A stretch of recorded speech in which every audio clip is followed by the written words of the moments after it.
15వ అధ్యాయం 11వ వచనం నుంచి 32వ వచనం వరకు చదువుగా విన్నాం. లూకా సువార్త 15వ అధ్యాయం 11వ వచనం నుంచి 32వ వచనం వరకు చదువుగా విన్నాం.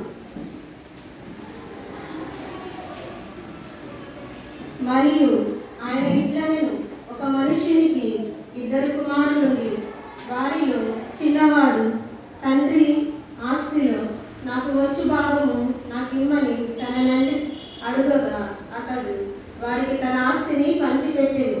కొన్ని దినములైన తర్వాత ఆ చిన్న కుమారుడు సమస్తమును కూర్చుకొని దూర దేశమునకు ప్రయాణమైపోయి అతడు తన ఆస్తిని దుర్వ్యాపారం వలన పాడు చేశాడు.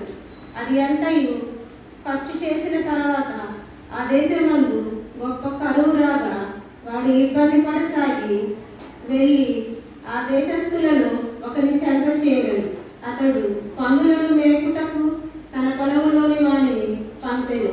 వాడు పందులు తిను పొట్టుతో తన కడుపు నింపుకొన